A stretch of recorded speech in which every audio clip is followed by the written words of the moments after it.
Well, it's our honor to invite Janet Hales to talk about why Syrian government would be killing its own people. And such animalistic behavior happens in human history a lot. And why would that be happening in century 21st and at this day and age? Yeah, it shouldn't be. So this story, which is in the Taipei Times, right? Basically, the ousted leader of Syria has been killing people because they've been protesting for the last about 10 months. And he's been jailing people who have been protesting.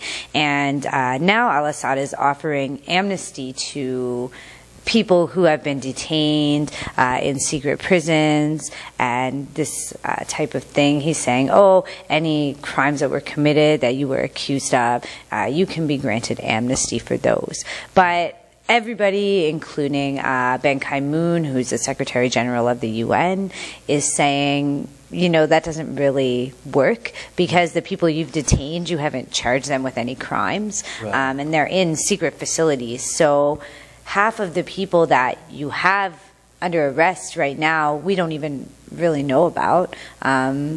So how is that going to help us? And then on top of that, more and more people are being killed daily during these protests that are happening in Syria against his rule. Well, this is such tragedy. Just let me read this part here. Okay, so Assad's violent response to the uprising has killed more than 5,000 people by a UN count, and Syrian authorities say 2,000 members of the security forces have also been killed. So at least 25 civilians and soldiers were reported killed on Sunday. So I mean, why would this happen now? Is that because they've not had democratic? This is basically a dictatorship, according to this story, right? Yes. Okay. So this has been happening in a lot of Muslim countries recently, and in the Middle East. A lot of uprisings against dictatorship, against you know, monarchy rule, because many of these places have been ruled for, you know, hundreds and hundreds of years by kings and passed down through generations. And the people are growing tired of this. They're seeing, you know, all around the world, other people have things that they don't have the luxury of having because they have this type of government. And then they're starting to protest about that. And because they have this type of government, you know, they're immediately squelched. Their protests are kind of put under the rug, and you know, don't want to really talk about that. This is the government that we have. We're the ruling party, and you're going to do what we say. So it's really different than a democracy. And there's a lot of places like this, like Iran, for example. I know somebody that grew up in Iran, and she's a journalist, and she, you know, has a lot to say about what the local people feel versus what the government feels. So this thing is unfortunate, but it's happening not only in Syria, but, you know, Iran, Iraq, Pakistan, Egypt. It's happening everywhere. It's in the Middle East. That's right. Right. And you know why these young people are protesting and against violent governments? It's because you know, the birth rate, say, here in Taiwan is very low, okay, and same in Canada. Right. And but in those nations, the birth rate is high because they don't have anything to really work for, except for, you know, bearing kids and trying to do the labor work or farming, and say they've got a lot of the young energy, really. So they actually have the population, the young population, to engage in those protests, and they're not afraid of being killed. And you see those people are still very brave and, you know, being interviewed by CNN, BBC. Why? Because they fight for freedom. Mm-hmm. And they don't have freedom because of, you know, basically the government's using the religious fundamentalists' ideas imposed on to them. Yes. And so, and they you know, with the information now, the global information, they know, you know, in other countries they can live a better life, and that's why they're fighting for. But you know what's really sad is I have an Egyptian friend in Milan, who's my best friend, and so he's told me a lot of the stories of what's happening in Egypt is that a lot of people cannot have a job, and they are still living in poverty. Yes.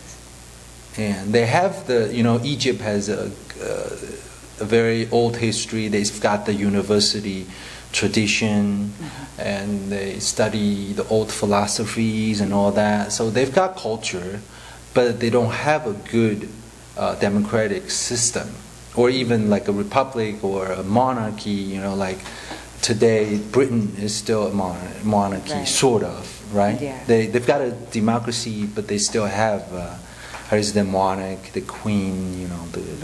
Right. It's symbolic. But to solve this, really, I think the world, the international forces need to help. Yeah. And I have a best friend from Egypt too, actually, so that's really cool.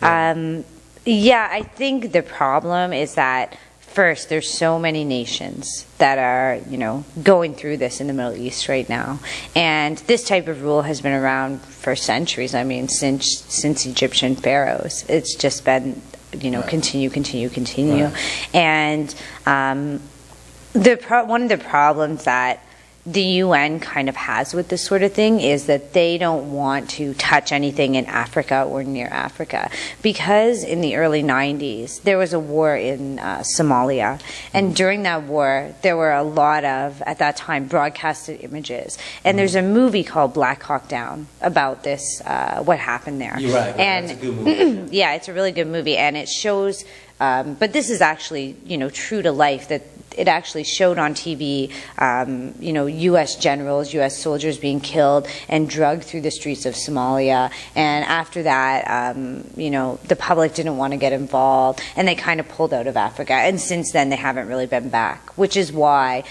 in '94, when Rwanda happened, the genocide in Rwanda, the U.S. and the UN kind of stayed away from it. They didn't really want to go there, even though people were being slaughtered, you know, by the millions, pretty much.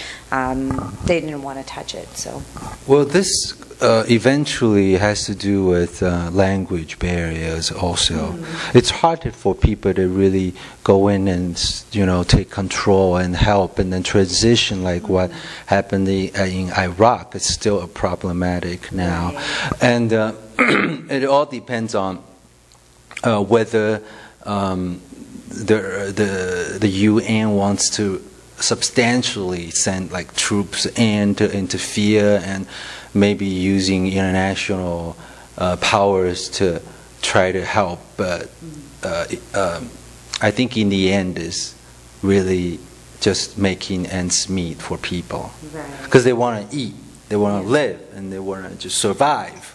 So this is a game of survival, sadly. it is, yeah. So it's I'm hoping for the best, because just this morning I watched CNN. The military actually killed somebody and brought the corpse back to the villagers and protests as like a threat. Like, see what you guys are doing? This is the result. Yeah. So this is very cruel, cold world. Yeah. Situation. Yeah. Well, it's good that we're in a democracy. But It is. see, if we don't have democracy, we have to fight for it. I'm willing to fight for it. And, yeah. And the people of these nations, and especially Iran, the girl that I know from Iran, they've been fighting for a really long time. Right. And the problem is that there's so little known about these areas because there's so many different fundamental values that we have that, you know, people don't really see the person that's underneath. They don't really see all these day-to-day people. What they see is a corrupt government, and we don't want to get involved in that.